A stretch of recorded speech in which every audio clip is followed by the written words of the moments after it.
आज भारत ने ऐसा रॉकेट इंजन टेस्ट किया है जिसने पूरी दुनिया का ध्यान अपनी ओर खींच लिया। यह सिर्फ एक इंजन का परीक्षण नहीं है, बल्कि यह संकेत है कि आने वाले वर्षों में भारत अंतरिक्ष की उस दौड़ में और मजबूती से उतर सकता है जहां आज तक अमेरिका, रूस और कुछ चुनिंदा देशों का दबदबा रहा है। तो आखिर इस टेस्ट में ऐसा क्या खास हुआ? यह इंजन इतना महत्वपूर्ण क्यों माना जा रहा है और क्या इससे भारत की अंतरिक्ष शक्ति वास्तव में एक नए स्तर पर पहुंच सकती है? नमस्कार साथियों, मैं हूं ओपी वशिष्ठ और आप देख रहे हैं रुद्राष्ट्र। आइए बिना समय गंवाए पूरे विषय को सरल भाषा में समझते हैं। हाल ही में ISRO, Indian space research organisation, ने तमिलनाडु के महेंद्रगिरी परीक्षण केंद्र में अपने सेमी क्रायोजेनिक रॉकेट इंजन के सबसे महत्वपूर्ण हिस्से यानी पावर हेड का सफल परीक्षण किया। इस परीक्षण के दौरान इंजन ने लगभग 175 टन थ्रस्ट यानी अपनी पूरी क्षमता के लगभग 88% पर सफलतापूर्वक काम किया। इस इंजन की पूरी क्षमता लगभग 200 टन थ्रस्ट की है। इसरो के अध्यक्ष डॉक्टर वी नारायणन ने इसे एक बड़ा मील का पत्थर बताया और कहा कि इंजन के लगभग 90% सबसे जटिल सिस्टम सफलतापूर्वक प्रमाणित हो चुके हैं। अब सवाल यह है कि पावर हेड आखिर होता क्या है? इसे बहुत आसान भाषा में समझिए।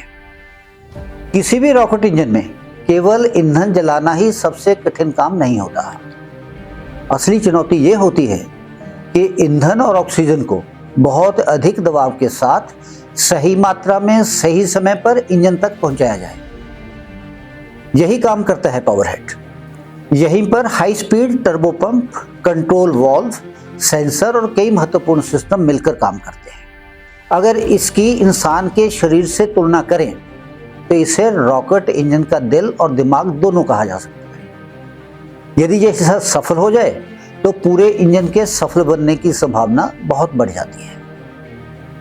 अब बात करते हैं इस इंजन की सबसे बड़ी खासियत की। यह भारत का पहला स्वदेशी high thrust semi cryogenic engine है। सेमी क्रायोजेनिक इंजन को थोड़ी और आसान भाषा में समझते हैं। रॉकेट में मुख्य रूप से 3 तरह के इंजन इस्तेमाल होते हैं। पहला होता है सॉलिड फ्यूल इंजन। ये बहुत ताकतवर इंजन होते हैं, लेकिन एक बार चालू हो जाए तो इन्हें बीच में बंद नहीं किया जा सकता। ये इनकी समस्या होती है। इसलिए इनका उपयोग रॉकेट को जमीन से उड़ाने वाले बूस्टर के रूप में किया जाता है। दूसरा होता है क्रायोजेनिक इंजन। इसमें बेहद कम तापमान पर रखी गई तरल ऑक्सीजन और तरल हाइड्रोजन का उपयोग होता है। यह सबसे अधिक दक्ष होता है, लेकिन इसे संभालना और स्टोर करना बेहद कठिन काम है। अब आता है तीसरा प्रकार, सेमी क्रायोजेनिक इंजन। इसमें तरल ऑक्सीजन तो बहुत कम तापमान पर रहती है, लेकिन ईंधन के रूप में तरल हाइड्रोजन की जगह केरोसिन का उपयोग किया जाता है। यही कारण है कि यह इंजन अधिक शक्तिशाली भी होता है, अधिक भरोसेमंद भी, और इसे संभालना भी अपेक्षाकृत काफी आसान होता है। सबसे बड़ी बात यह कि इसमें इस्तेमाल होने वाला ईंधन पुराने हाइपरगोलिक इंजनों की तुलना में कम नुकसान पहुंचाता है और भविष्य में पुनः उपयोग योग्य रॉकेटों के लिए भी अधिक उपयुक्त माना जाता है। अब बात करते हैं इसकी ताकत की। इसरो का यह नया SE-2000 इंजन लगभग 2000 किलो न्यूट्रॉन यानी करीब 200 टन थ्रस्ट पैदा करने के लिए बनाया गया है। यदि इसकी तुलना दुनिया के आधुनिक इंजनों से करें तो यह रूस के उन्नत इंजनों के स्तर के आसपास पहुंचता है और अमेरिका के आधुनिक रॉकेट इंजनों के भी काफी करीब माना जा रहा है। यानी भारत अब केवल छोटे रॉकेट बनाने वाला देश नहीं रह गया, बल्कि उच्च क्षमता वाले इंजन विकसित करने वाले देशों की सूची में अपनी मजबूत मौजूदगी दर्ज करा रहा है। लेकिन यहाँ एक बात समझना भी जरूरी है। सिर्फ शक्तिशाली इंजन होने से कोई देश तुरंत सबसे भारी रॉकेट नहीं बना लेता। आज स्पेस एक्स का फॉल्कन हैवी एक बार में लगभग 64 टन तक का पेलोड पृथ्वी की निचली कक्षा में पहुंचा सकता है। वहीं भारत का वर्तमान LVM लॉन्च व्हीकल मार्क 3 इससे काफी कम वजन ले जा सकता है। ऐसा इसलिए नहीं कि भारत का इंजन कमजोर है, असल कारण है रॉकेट का पूरा डिजाइन, जिसमें कितने इंजन लगाए गए हैं, उनका संयोजन कैसा है और पूरी संरचना कितनी बड़ी है। उदाहरण के लिए स्पेस एक्स के फॉल्कन हैवी में 27 इंजन एक साथ काम करते हैं। स्टारशिप सुपर हैवी में तो 33 रैप्टर इंजन लगे होते हैं। इसी कारण उनका कुल थ्रस्ट और पेलोड की क्षमता कई गुना बढ़ जाती है।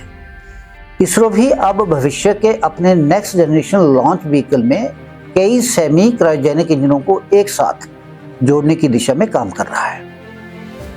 यदि यह योजना सफल होती है तो आने वाले वर्षों में भारत भी कहीं अधिक भारी उपग्रह और बड़े अंतरिक्ष मिशन भेजने की क्षमता हासिल कर सकता है। अब एक और महत्वपूर्ण बात, पिछले कुछ वर्षों में दुनिया में रॉकेट लॉन्च की संख्या लगातार बढ़ी है। अंतरिक्ष अब केवल वैज्ञानिक उपलब्धि नहीं रह गया है। आज यह संचार, इंटरनेट, रक्षा, मौसम, नेविगेशन, व्यापार और भविष्य की अर्थव्यवस्था का आधार बन चुका है। ऐसे समय में जिस देश के पास अधिक शक्तिशाली और भरोसेमंद लॉन्च सिस्टम होंगे, वही आने वाले दशकों में सबसे मजबूत स्पेस इकोनॉमी बना सकेगा।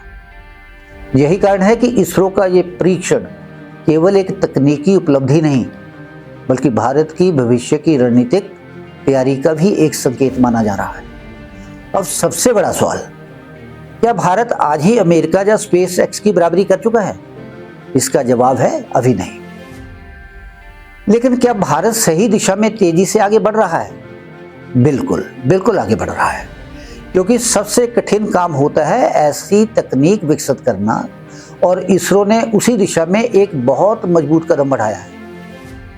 अब अगली चुनौती होगी पूरे इंजन का परीक्षण, उसके बाद उसे रॉकेट में लगाना और फिर भविष्य के भारी लॉन्च व्हीकल तैयार करना। यदि यह यात्रा सफल रही तो आने वाले वर्षों में भारत वैश्विक अंतरिक्ष क्षेत्र में कहीं अधिक प्रभावशाली भूमिका निभाता दिखाई दे सकता है। दोस्तों, आपकी राय क्या है? क्या आपको लगता है कि आने वाले समय में भारत दुनिया के सबसे बड़ी स्पेस ताकतों में शामिल हो जाएगा? अपनी राय हमें कमेंट बॉक्स में जरूर बताइए। अगर आपको यह विश्लेषण पसंद आया हो तो वीडियो को लाइक करें, अपने दोस्तों के साथ शेयर करें और रुद्राष्ट्र चैनल को सब्सक्राइब करना बिल्कुल न भूलें। मिलते हैं अगले वीडियो में एक नए विश्लेषण के साथ। तब तक के लिए धन्यवाद। जय हिंद, जय भारत।